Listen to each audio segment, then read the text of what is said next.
Vou começar pelo que realmente muda tudo, porque se você entender isso agora, sua vida emocional nunca mais volta a ser a mesma. A pessoa que te machucou não está mais no controle da sua dor. Quem está mantendo essa dor ativa hoje, sem perceber, é o seu cérebro, repetindo o mesmo filme para tentar te proteger e acabando te aprisionando. A maioria das mulheres acha que ainda sofre por causa do que fizeram, mas o que mantém a ferida aberta não é o evento lá atrás, é o ritual de revisitá-lo todo dia, por dentro, em silêncio, às vezes por anos. E é aqui que ninguém te conta o segredo clínico mais importante sobre perdão. Perdoar não é um prêmio para o outro, é um corte de energia. É você interromper um circuito mental que está drenando sua paz, sua saúde e sua capacidade de viver o presente. E antes que você pense, então é só parar de pensar nisso. Não é assim.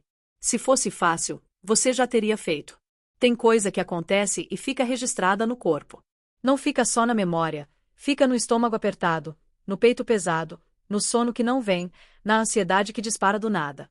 Porque quando você revive a mágoa com detalhes, mesmo anos depois, seu cérebro não entende como lembrança. Ele interpreta como ameaça agora. É como se uma parte de você estivesse presa naquele dia, naquela frase, naquela traição, naquela humilhação. E quanto mais você volta lá, mais o caminho fica pavimentado. Você não só lembra. Você treina o cérebro a lembrar. Treina a mente a voltar para a dor como se fosse uma obrigação. Como se vigiar o passado fosse a única forma de impedir que ele se repita. Agora, presta atenção porque isso aqui é poderoso. Você não está sofrendo porque você é fraca. Você está sofrendo porque seu sistema de proteção está ligado no modo máximo. A amígdala, que é a central de alarme emocional, aprende rápido. Ela não quer saber se passou 5 anos, 10 anos, 20 anos. Ela só quer garantir que você não corra o risco de ser ferida de novo. E aí ela te joga sinais, pensamentos, imagens, lembranças, comparações, cenários imaginários, como se dissesse: não relaxa. Não confia. Não baixa a guarda. O problema é que viver em alerta constante custa caro. Custa saúde. Custa leveza. Custa novas conexões. Custa oportunidades. E custa um tipo de alegria que só existe quando a mente descansa. E é por isso que guardar ressentimento parece justiça, mas por dentro é uma prisão sofisticada. Você acha que está segurando a dor porque ainda não foi reparado, porque não teve pedido de desculpas, porque a pessoa não pagou pelo que fez. Só que, enquanto você espera que o outro reconheça, você está entregando o seu futuro na mão de alguém que já mostrou que não sabe cuidar de você. É como deixar a chave da sua liberdade no bolso de quem te machucou. E aí você fica esperando. Quando ele mudar, quando ela reconhecer, quando eu ouvir o que eu merecia ouvir, aí eu fico bem. Só que esse dia pode nunca chegar. E se não chegar, você vai fazer o quê? Vai sacrificar mais quantos anos? Deixa eu te dizer algo que eu vi repetidas vezes. Muitas pessoas que machucam não têm estrutura emocional para entender o estrago que fizeram. Algumas são imaturas. Algumas são egoístas. Algumas são narcisistas. Algumas são simplesmente limitadas. E não é sua função educar emocionalmente quem te feriu. Sua função é se salvar. É se proteger. É recuperar o que foi tirado, nem que você tenha que reconstruir do zero. Porque o que você perdeu não foi só o relacionamento ou a confiança no outro. Muitas vezes você perdeu uma parte de você mesma. Sua paz, sua espontaneidade, sua capacidade de confiar no seu próprio julgamento. E isso é recuperável, sim. Mas não se recupera repetindo a cena. Se recupera criando um novo caminho. E aqui entra uma virada que muda o jogo. Existe diferença entre sentir raiva e morar na raiva. Sentir raiva é resposta natural. É o corpo dizendo isso foi injusto. Guardar raiva como identidade é você colocar uma placa no peito. Eu sou a pessoa que foi traída, eu sou a pessoa que foi abandonada, eu sou a pessoa que foi humilhada. E quando a dor vira identidade, você começa a ver o mundo inteiro através dessa lente. Você entra num relacionamento novo já esperando o golpe. Você faz amizade já esperando a decepção. Você entra num trabalho já esperando a injustiça. A ferida antiga passa a governar decisões atuais. E o mais cruel, quem te machucou no passado vira o editor do seu futuro. Eu vou te apresentar um retrato muito comum, talvez você se reconheça ou reconheça alguém. Uma mulher inteligente, experiente, que já venceu tanta coisa, mas que carrega uma mochila invisível. E quando eu pergunto por que você ainda segura isso, a resposta é sempre parecida: eu não consigo esquecer. Só que esquecer não é a meta. Ninguém precisa pagar nada. A meta é outra. É mudar o que essa lembrança faz no seu corpo. É lembrar e não ser arrastada. É olhar para trás e não ser puxada pelo tornozelo.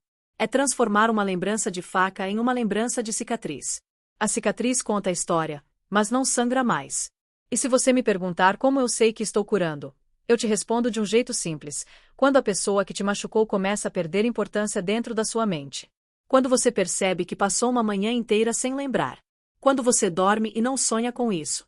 Quando você deixa de sentir necessidade de provar, explicar, justificar, demonstrar. Quando você para de ensaiar conversa imaginária no chuveiro, no trânsito, antes de dormir. Quando a sua energia volta para o presente. Isso é cura. Não é apagar o que aconteceu, é parar de alimentar a ferida. Agora, se isso já fez sentido para você até aqui, faz uma coisa rápida. Se inscreve no canal e deixa o like, porque eu vou continuar te mostrando, de um jeito muito direto e prático, como sair desse ciclo sem negar a dor e sem fingir que nada aconteceu. E eu quero que você fique comigo porque na próxima parte eu vou te explicar por que algumas pessoas ficam presas na raiva por anos, como se a raiva fosse um escudo, e como atravessar essa fase sem se sentir fraca. E me conta aqui embaixo, qual é a primeira coisa que vem na sua cabeça quando você lembra da pessoa que te machucou? É raiva, tristeza, vontade de falar, vontade de sumir, sensação de injustiça? Escreve uma palavra só, do jeito que vier. E se você conhece alguém que vive preso nessa repetição, compartilha este vídeo com essa pessoa, porque às vezes tudo que falta é ouvir a frase certa no momento certo. Existe um motivo muito específico pelo qual tanta gente fica presa na raiva por anos, mesmo quando conscientemente já sabe que aquilo está fazendo mal. A raiva dá sensação de controle. Enquanto você está com raiva, você se sente forte, alerta, em posição de ataque. A raiva te protege de algo muito mais desconfortável: a tristeza. Porque tristeza exige luto. E luto exige aceitar que algo acabou, que alguém não foi quem você acreditava, que um futuro imaginado não vai existir do jeito que você sonhou. A raiva mantém você em pé. A tristeza te obriga a sentar e sentir. Por isso tantas pessoas preferem morar na indignação, na revolta, no ressentimento. Parece força, mas na prática é uma anestesia emocional. O problema é que essa anestesia cobra juros. Você não sente só a dor, mas também deixa de sentir o resto. A alegria fica amortecida. A curiosidade diminui. A esperança vira desconfiança crônica. E sem perceber, você começa a organizar sua vida em torno da ferida. Suas escolhas passam a ser defensivas. Você evita se apegar. Evita confiar. Evita se entregar. Evita depender. Evita sonhar alto. Tudo para não correr o risco de sofrer de novo. Só que viver apenas para evitar dor não é viver. É sobreviver em modo de contenção. E aqui entra algo que poucas pessoas têm coragem de encarar. Às vezes a mágoa vira identidade. Não de propósito, não por maldade, mas porque ela explica muita coisa.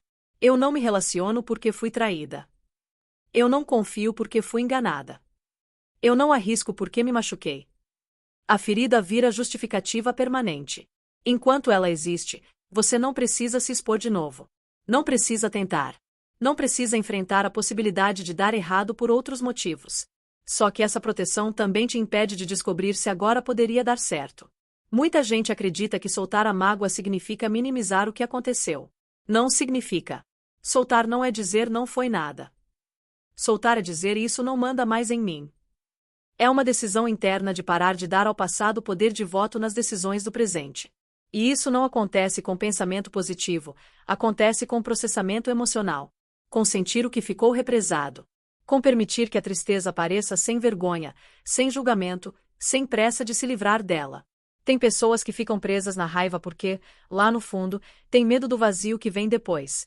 Quando você larga a indignação, surge uma pergunta incômoda. E agora, quem eu sou sem essa história? Porque enquanto você está lutando contra algo, você tem um foco. Quando a luta acaba, você precisa construir algo novo. E construir dá trabalho. Dá medo. Dá insegurança. É muito mais fácil continuar brigando mentalmente com alguém que já nem está mais presente do que encarar o desafio de se reinventar. E deixa eu te dizer algo importante: você não precisa ter certeza de tudo para começar a soltar. Você não precisa sentir vontade. Não precisa estar pronta. Você só precisa decidir que não quer mais viver refém. A decisão vem antes da sensação. Primeiro você escolhe parar de alimentar a ferida. Depois, com o tempo, o corpo acompanha. É ao contrário do que muita gente espera. Esperar sentir paz para então soltar é receita para ficar presa. Você solta mesmo tremendo. Mesmo insegura. Mesmo com medo. A paz vem depois, como consequência.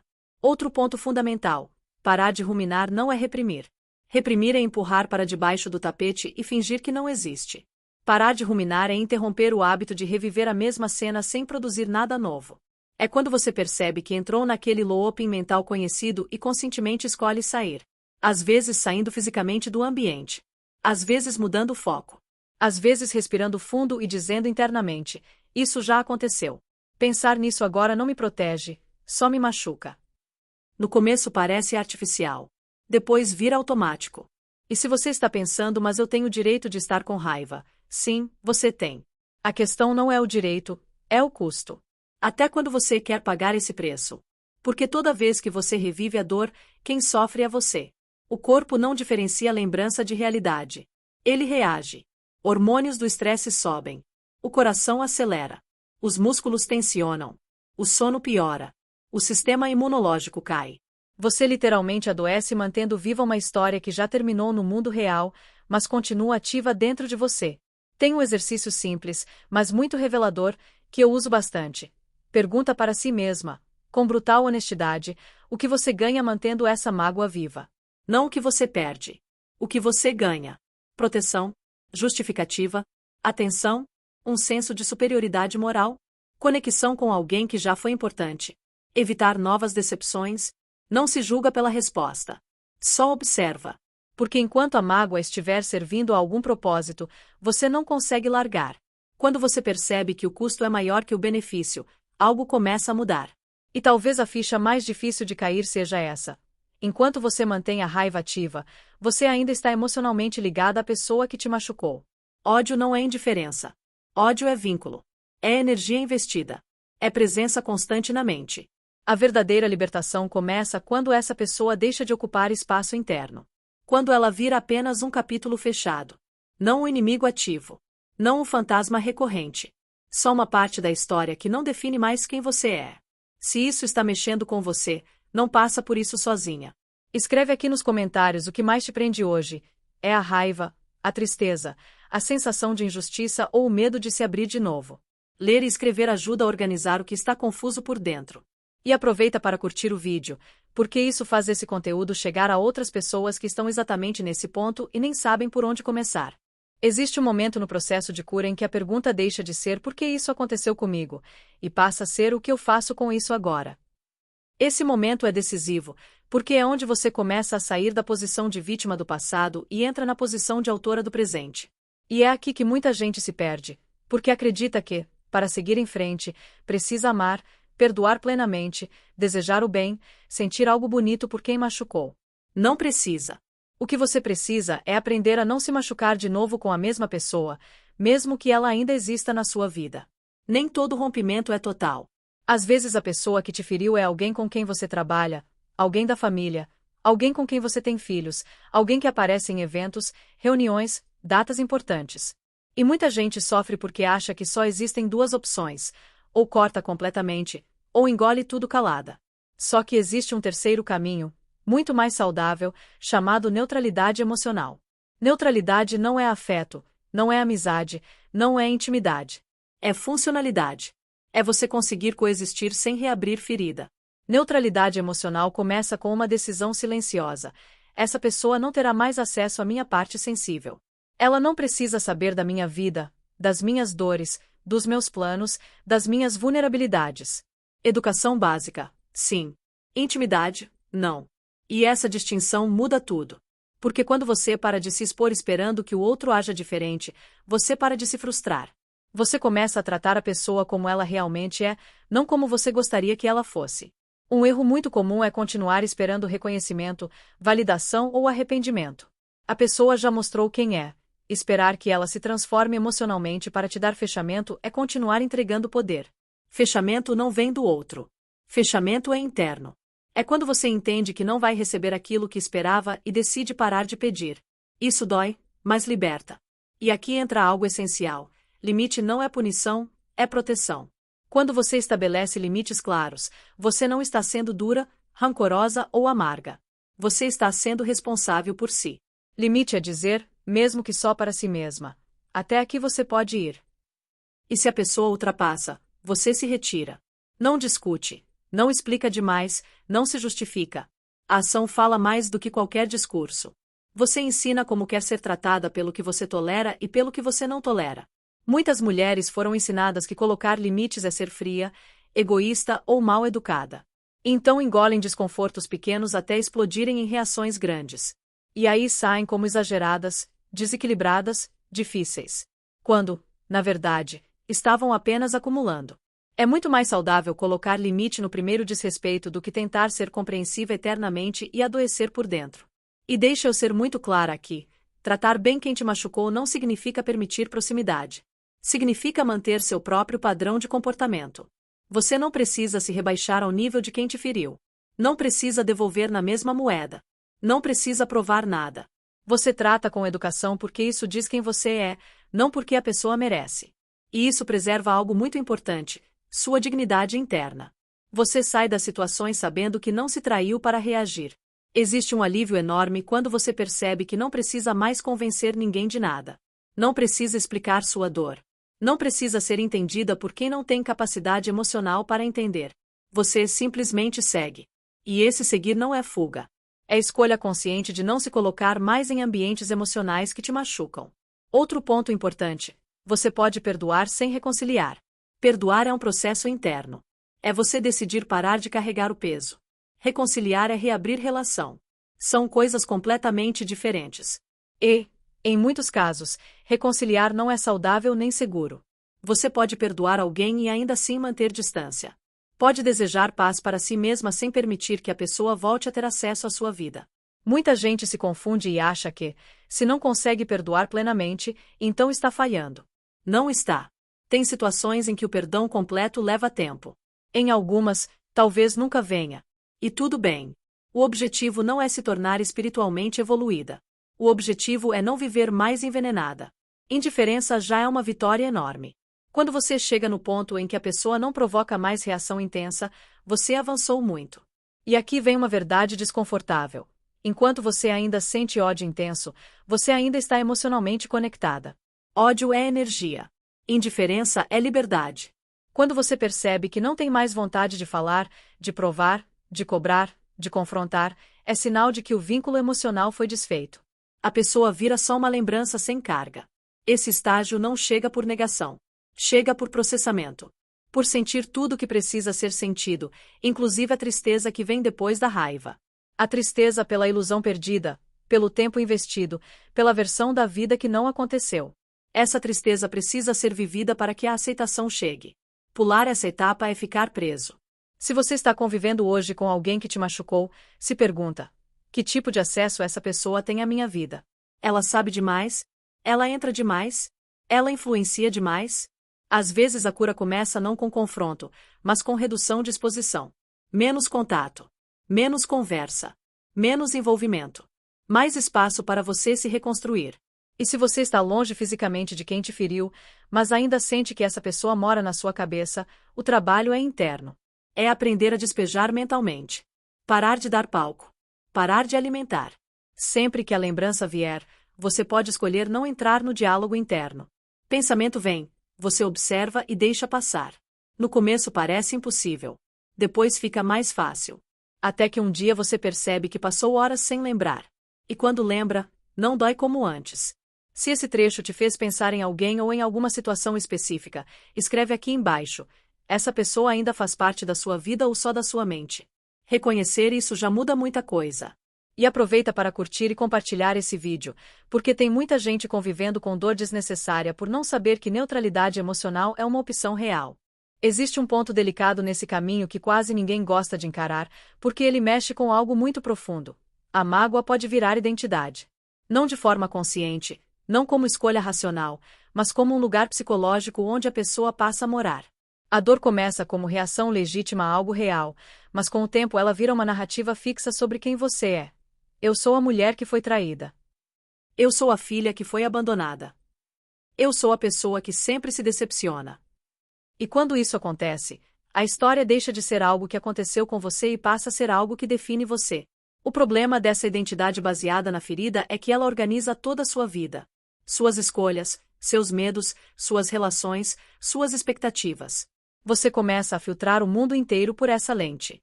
Qualquer atitude ambígua vira ameaça. Qualquer silêncio vira rejeição. Qualquer erro vira prova de que você estava certa desde o início. E sem perceber, você passa a confirmar a própria dor o tempo todo. Não porque o mundo seja só isso, mas porque seu radar está calibrado apenas para detectar perigo. E aqui vem uma verdade dura, mas libertadora. Enquanto a mágoa define quem você é, você não precisa assumir a responsabilidade pelo agora. Porque tudo passa a ter uma explicação pronta. Não deu certo por causa do que fizeram comigo. Não consigo porque sou assim depois do que vivi. Isso alivia a culpa, mas cobra um preço altíssimo. Você entrega o volante da sua vida para alguém do passado. Alguém que já foi, já fez, já saiu. E continua mandando sem estar presente. Muitas pessoas confundem acolhimento com permanência no sofrimento. Acham que, se soltarem a dor, estão desrespeitando o que viveram. Como se seguir em frente fosse traição a si mesmas. Mas honrar o que você viveu não é sofrer para sempre. Honrar é aprender, integrar e não permitir que aquilo destrua o que ainda pode ser vivido. Ficar presa não é lealdade à sua história. É abandono do seu futuro. Tem gente que se apega à mágoa porque ela oferece ganhos ocultos. Ela protege de se abrir de novo. Ela evita o risco. Ela justifica o isolamento. Ela gera atenção, acolhimento, validação externa. Ela cria uma posição moral confortável. Eu sou a parte ferida da história. E não há nada de errado em reconhecer esses ganhos. Errado é fingir que eles não existem, porque enquanto a mágoa estiver te servindo de alguma forma, você não consegue largar. Um exercício simples e transformador é se perguntar, com honestidade radical: o que eu perco se eu soltar essa dor? Às vezes a resposta assusta. Você pode perder a desculpa para não tentar. Pode perder a proteção contra novas decepções. Pode perder a história que você conta sobre si mesma. Pode perder o lugar conhecido, mesmo que doloroso. E aí vem o medo. Quem eu vou ser sem isso? Como vai ser viver sem esse escudo? Soltar a mágoa exige assumir algo muito grande, a responsabilidade pela sua própria vida daqui para frente. E isso dá medo. Porque agora não dá mais para culpar o passado por tudo. Agora você escolhe. E escolher implica risco. Implica a possibilidade de errar de novo. Implica vulnerabilidade. Por isso tanta gente prefere continuar machucada a se colocar viva no mundo. Mas aqui está o ponto central. Você não apaga o que aconteceu quando solta. Você muda a relação com o que aconteceu. A memória continua, mas a emoção muda. No começo, a lembrança vem carregada de dor. Depois vem com tristeza. Depois com compreensão. Depois com neutralidade. Até que um dia ela vem quase sem carga. É assim que a cura acontece. Não é esquecimento, é transformação da resposta emocional. E tem algo muito importante que precisa ser dito. Você pode ter sido vítima do que aconteceu, mas não precisa ser vítima para sempre. Existe uma diferença enorme entre reconhecer a violência sofrida e organizar a vida inteira em torno dela. Em algum momento, seguir vivendo exige que você deixe de olhar só para o que tiraram e comece a olhar para o que ainda pode construir. Isso não invalida o trauma. Não minimiza a dor. Não culpa você pelo que aconteceu. Apenas devolve o poder. Porque o que te aconteceu não define o que você se torna. O que define é o que você faz com isso depois. Duas pessoas podem viver experiências semelhantes e terem destinos completamente diferentes.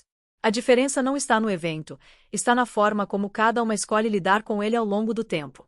Quando você começa a se soltar da identidade da ferida, algo curioso acontece. A dor começa a perder utilidade. Ela já não explica tudo. Já não protege. Já não justifica.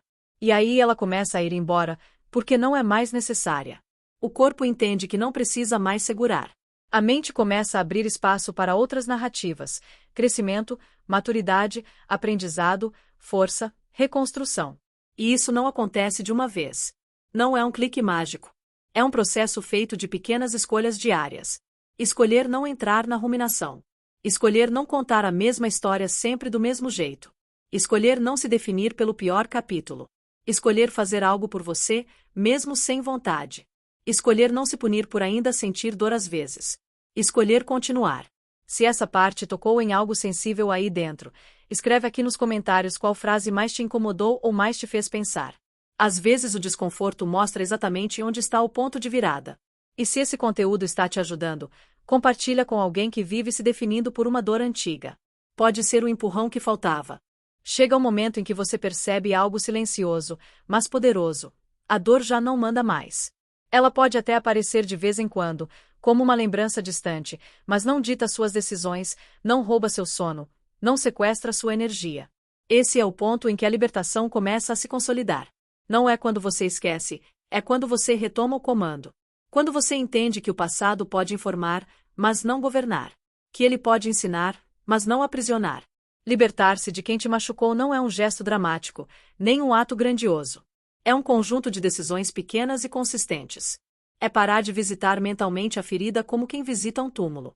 É interromper o hábito de reviver cenas antigas como se isso fosse te proteger. É escolher, dia após dia, investir sua energia no que constrói, não no que drena. Porque energia emocional é recurso limitado. E você já gastou demais tentando entender quem não soube te amar direito. Um ponto fundamental dessa fase é entender que reconstrução não significa voltar a ser quem você era antes. Você não volta. E nem precisa. Você se torna alguém diferente, mais consciente, mais seletiva, mais inteira. A dor, quando bem trabalhada, vira critério. Você passa a escolher melhor, a ouvir mais seu corpo, a respeitar seus limites, a perceber sinais cedo, a não se explicar tanto, a não se abandonar para caber. Isso não é endurecer, é amadurecer. E aqui entra algo essencial: você não precisa provar para ninguém que superou. Superação não se anuncia, se vive. Ela aparece no silêncio. No fato de você não precisar mais falar sobre aquilo o tempo todo.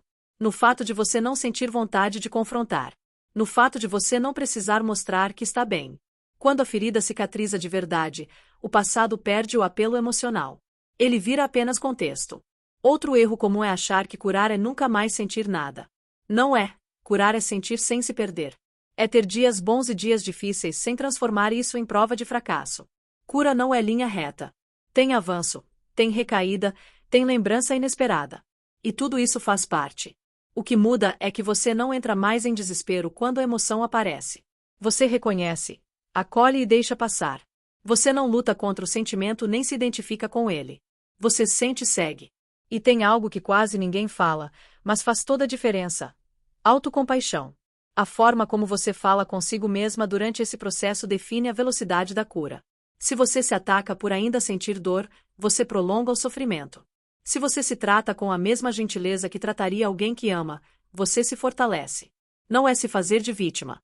É reconhecer que você está fazendo o melhor que pode com os recursos que tem hoje. Você não precisa se cobrar perfeição emocional. Não precisa ser forte o tempo todo. Não precisa ter respostas para tudo. Às vezes, seu melhor vai ser apenas continuar. E isso já é muito. Sobreviver a certos períodos da vida exige coragem silenciosa. E você teve. Está tendo. Isso importa. Quando você começa a viver de um lugar mais inteiro, algo interessante acontece. Você para de atrair e tolerar o que te machuca. Não por mágica, mas porque sua postura muda. Seus limites ficam claros. Seu radar fica ligado. Sua intuição ganha espaço. Você não aceita migalhas porque lembra do gosto do que é inteiro. Você não se contenta com confusão porque conhece o valor da paz. E se alguém novo aparece na sua vida, você não projeta automaticamente o passado. Você observa. Você verifica. Você dá tempo. Você confia com sabedoria. Amor saudável não tem pressa. Não exige prova imediata. Não invalida seus limites. Pelo contrário, respeita. Quem se incomoda com seus limites está te dando informação valiosa. E você aprende a ouvir isso sem culpa. Talvez o maior sinal de que você se libertou seja este: você começa a construir uma vida que te satisfaz independentemente do que aconteceu. Seu foco muda. Seus projetos crescem. Seus interesses se expandem. Sua identidade deixa de girar em torno da dor e passa a se apoiar em quem você está se tornando. E quando isso acontece, a pessoa que te machucou vira detalhe. Não porque você venceu sobre ela, mas porque venceu sobre o impacto que ela teve. Viver bem não é vingança. É cura. É você escolher não perder mais nada para quem já te tirou tanto. É você decidir que sua paz vale mais que sua necessidade de justiça emocional. É você entender que algumas pessoas nunca vão reconhecer o estrago que causaram e, ainda assim, você pode ser livre. Porque a liberdade não depende do arrependimento do outro. Depende da sua decisão de seguir. E se hoje você ainda está no meio do caminho, tudo bem. Não se compare com quem já chegou mais longe. Cada processo tem seu ritmo. O importante é não desistir de você. Não transformar a dor em moradia. Não permitir que o pior capítulo ocupe o livro inteiro. Agora, se você chegou até aqui, eu quero te pedir algo simples e poderoso. Escreve nos comentários qual parte dessa jornada você sente que está vivendo agora. Não precisa explicar demais.